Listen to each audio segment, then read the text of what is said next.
আসসালামু আলাইকুম বন্ধুরা, আশা করি সবাই সুস্থ আছেন। ইরান ও ইসরায়েল আমেরিকা ত্রিমুখী যে সংঘর্ষ ছিল, আজকে থেকে সাময়িকভাবে এই যুদ্ধটি বিরতি করা হয়েছে 2 সপ্তাহের জন্য। যদিও যুদ্ধটি 2 সপ্তাহ পর কোথায় গিয়ে দাঁড়াবে তা এখনও অজানা। যদিও পাকিস্তানের মাধ্যমে এই যুদ্ধটি বর্তমান 2 সপ্তাহে বিরতি দেওয়া হয়েছে। আমার মনে হয় এই যুদ্ধে আসলে মার্কিন যুক্তরাষ্ট্র এই বিরতির পর থেকে আরও মনে হয় বিরতি বাড়িয়ে দিতে পারে। আসলে এই যুদ্ধ থেকে তারা পালানোর একটু পথ খুঁজতে চাইছিল, কিন্তু খুঁজে পাচ্ছে না।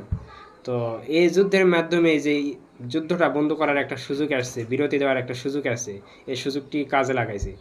তো আপনারা স্ক্রিনের মাধ্যমে যে দৃশ্যটি দেখতে পাচ্ছেন, এটা ইসরায়েলের নেভাতিম এয়ারবেস। এই যুদ্ধে বন্ধের কয়েকদিন আগে এখানে ইরান শক্তিশালী হামলা চালিয়েছে। এখানে এতটাই শক্তিশালী হামলা চালিয়েছে, এই হামলা চালানোর কারণে এই নেভাতিম এয়ারবেস প্রায় অলর হয়ে গেছে। আপনারা দেখতে পাচ্ছেন স্ক্রিনের মাধ্যমে, এটা ইসরায়েলের থার্ড রাডার সিস্টেম। এই রাডার সিস্টেমটি ইরান ঘুরে দিয়েছে। তো এখানে কিছু হ্যাঙ্গার ছিল, এখানে কিছু ড্রোন ও বিমান ছিল, যুদ্ধ বিমান ছিল, এবং F-35 মতো আধুনিক সরঞ্জাম ছিল। এগুলোকে ইরান সরাসরি টার্গেট করেছে এবং হিট করেছে এখানে ইরানি মিসাইল। তো এখানে আসলে সব মিসাইল হিট করতো না। ইরান এমন শক্তিশালী ড্যান্সিং মিসাইল, যা আপনারা নাম শুনেছেন সিজ্জিল-2। তো সিজ্জিল-3 কাজ চালিয়ে যাচ্ছে ইরান। তো ড্যান্সিং-2 অর্থাৎ সিজ্জিল-2 যে মিসাইলটি ছিল, এটা সরাসরি এখানে বিমানের হ্যাঙ্গার এসে আঘাত করেছে এবং বিমান ঘাঁটি এবং রাডারগুলোকে ঘুরে দিয়েছে ইরান। আর রাডার ঘোরানোর জন্য ইরান সবচেয়ে শক্তিশালী পাওয়ারফুল অস্ত্রটি ব্যবহার করেছে ফাতা-2। ফাতা-2 মিসাইল, এটা শব্দের থেকে 15 থেকে 16 গুণ গতিতে ছোটে।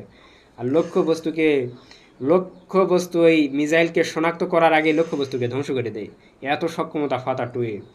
তো ফাতা-2 দিয়ে ইরান প্রধানত মধ্যপ্রাচ্যে মার্কিন ঘাঁটিগুলোতে যে থার্ড প্যাট্রিয়ট আকাশ প্রতিরক্ষা ব্যবস্থাগুলো ছিল, এগুলোকে ইরান আগে ঘুরে দিয়েছে। ঘুরে দেওয়ার পর ইরান তখন বর্ডারগুলো ফাঁকা করে নিয়েছে, অর্থাৎ যে আকাশের একটা ঢাল ছিল, সেই ঢালটা আগে বন্ধ করে নিয়েছে, যাতে ইরান শান্তিপূর্ণভাবে মিসাইল হামলা করবে কেউ যেন আটকাতে না পারে। যার কারণে রাডারগুলোকে ধ্বংস করে দেওয়া হয়েছে। জর্ডানে একটি থার্ড আকাশ প্রতিরক্ষা ব্যবস্থাকে এমনভাবে ঘুরে দেওয়া হয়েছে, ওইটা ঠিক করতে অর্থাৎ মেরামত করতে যুক্তরাষ্ট্রের কাছে অন্তত 1 থেকে 1.5 বছর সময় লাগবে। তার মধ্যে খুশির খবর হচ্ছে, এই যুদ্ধ বন্ধ হওয়ার পর ইসরায়েলের মধ্যে হাহাকার শুরু হয়ে যাবে।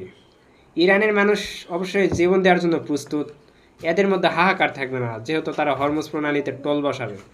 টোল বসার পর হরমুজ প্রণালী থেকে কিছু ইনকাম করবে, ওমানকেও কিছু দিবে, ইরানও কিছু রাখবে।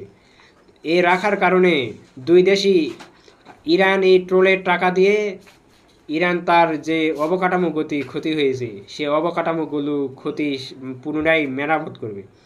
আর ওমানের মধ্যে কোনো যে মার্কিন ঘাঁটিগুলোর অবস্থান ছিল, যেগুলোকে ইরান হামলা চালাইছে, তো ওমান এই টাকাগুলো নিয়ে কি করবে এখনও অজানা। ওমান সেটা স্পষ্টভাবে মিডিয়ার সামনে বলেনি, আমরা অজানা।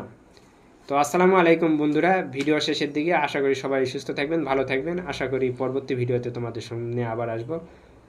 এ পর্যন্ত সবাই ভালো থাকবেন, সুস্থ থাকবেন। আল্লাহ হাফেজ।